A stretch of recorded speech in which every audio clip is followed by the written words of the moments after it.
வணக்கம் அன்பர்களே.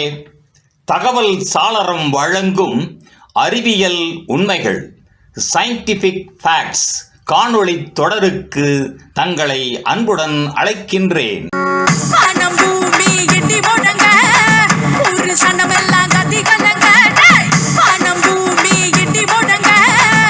பூகம்பத்தின் அளவை கணக்கிடுவது எப்படி? பூகம்பத்தின் மையம், அதன் வீச்சு பரப்பு, அது பரவுகின்ற வேகம், தாக்கம், அதன் விளைவு ஆகியவைகளை அளவிடுவதற்கு 2 வகையான முறைகள் பின்பற்றப்படுகின்றன. பூகம்பத்தின் கடுமையானது இன்டென்சிட்டி அண்ட் மேக்னிடியூட், அதாவது தாக்க விளைவு மற்றும் பரப்பு அளவு வேகம் ஆகிய 2 அடிப்படையில் இவைகள் அமைகின்றன.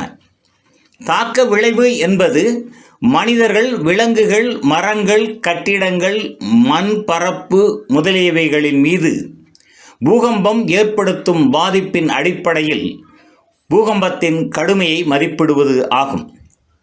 1905ஆம் ஆண்டில் இத்தாலி நாட்டின் பூகம்ப அறிவியலாளர் மெர்கல்லி என்பவர் பூகம்பத்தின் தாக்கத்தை அளக்கும் முறையை அறிமுகப்படுத்தினார்.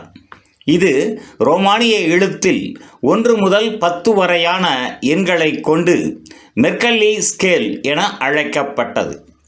இவரை தொடர்ந்தவர்கள் 1931ஆம் ஆண்டில் இதில் சில மாறுதல்கள் செய்து 1 முதல் 12 குறியீட்டு எண்களுடன் ஸ்கேல் என வெளியிட்டனர்.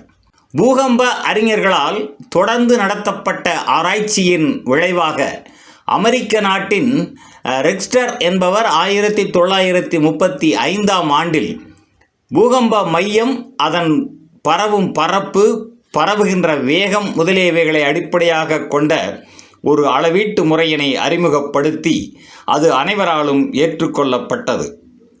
இதுவே தற்போது பூகம்பத்தை அளப்பதற்கான நடைமுறையில் உள்ள ரிக்டர் ஸ்கேல் என்பது ஆகும்.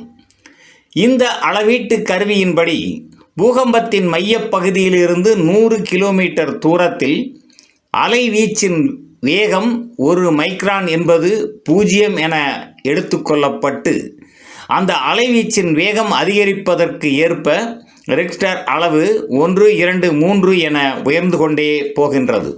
இந்த ரிக்டர் ஸ்கேலின் அளவின் மூலமாக பூகம்பத்தின் மையப்பகுதி, அது வியாபித்திருக்கும் பரப்பு, அது பரவுகின்ற வேகம், இதன் காரணமாக மனிதர்கள் மற்றும் உயிரினங்களுக்கு ஏற்பட உள்ள பாதிப்பு விளைவுகள் முதலியவைகளை மதிப்பிட முடியும்.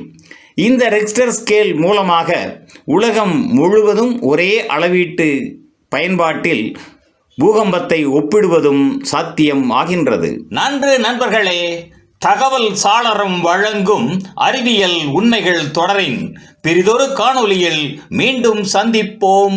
நன்றி, வணக்கம்.